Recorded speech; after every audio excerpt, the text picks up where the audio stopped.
Gooner Bait. If you spend any time on the gaming side of the internet, you've heard it. It's the go-to label for any game where sex appeal is even remotely visible.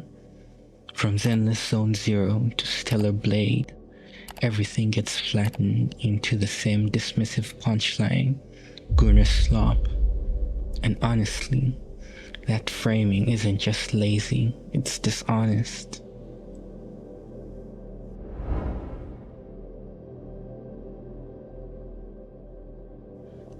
Let's look at where this accusation actually comes from. If you've seen this discourse, it probably started on Twitter, a place where calling something slop earns you way more engagement than actually playing the game. You see it on YouTube too, where Gooner game has become the ultimate clickbait keyword, but it's not just random trolls. Even mainstream outlets got in on the action. A while ago, PC Gamer mocked Zenless Zone Zero fans over a minor technical change. In version 1.4, Hoyoverse added a transparency filter when the camera gets too close to objects, including the player character. Somehow this was spun into a Gooner game apocalypse, or Gooner 9/11, as if the entire player base was in a state of mourning because they couldn't look under a 3D model's skirt.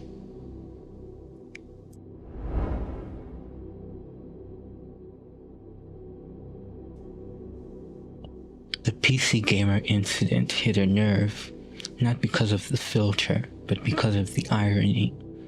Less than 24 hours before mocking ZZZ fans for being horny, that same outlet published an article on the best sex games that aren't garbage. Yeah, actual sex games. So, who's the Gooner now?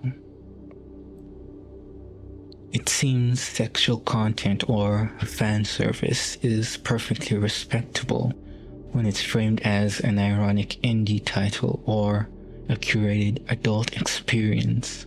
But the second it's attached to an anime aesthetic, a gacha system, or an otaku audience, suddenly it's a moral failure, suddenly it's embarrassing.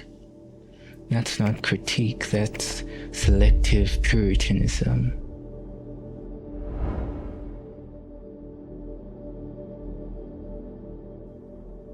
But what's actually wrong with the term Gooner Bait? It's just a joke, right? Don't these games have fan service anyway? Here's the thing, these games are multifaceted. When you reduce a 100-hour experience to a single label, you erase the nuance. Take Seed for example. Early on, if you said you liked her, you were ostracized. She was just barefoot Gooner Bait. End of discussion. But her story, it's heavy, it's nuanced. There were moments in her arc that actually made me sit back and reflect.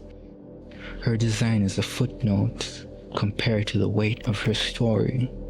But that entire conversation gets shut down before it can even happen. Because the Gooner Bait label already decided what kind of player you are. We're so busy arguing over the length of a hemline or how much feet are exposed that we're completely missing an enthralling story.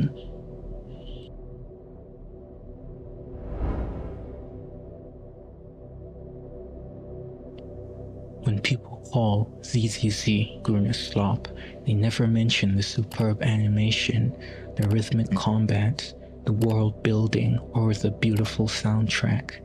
They act like the fan service is the entirety of the game, when in reality, it's very tame in that regard. And if we're being honest, most of the so-called Gooners didn't even start playing for the fan service. They showed up for the art style, the urban setting, and because Zenless finally felt like something new from Hoyoverse. At this point, Gooner game isn't commentary anymore. It's a shortcut. It's a way for engagement farmers and aesthetic moralists to punch down on games they had no intention of ever playing.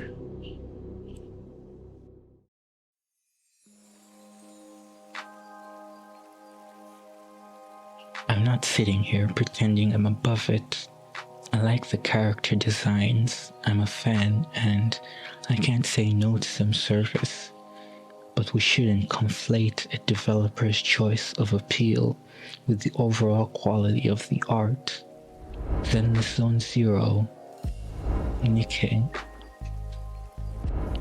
Blade, Nikke, they all have fan service, and yes, these characters are designed to be attractive, but that doesn't mean the game lacks depth or that the players are all creeps. These games also have stories, systems, and craftsmanship that deserve to be judged on their own merits. So the next time you see a game dismissed as slop, remember the label usually says more about the person using it than the game itself. If you're curious, try forming an opinion based on first-hand experience. You might be surprised. If you enjoyed this breakdown, please consider subscribing to the channel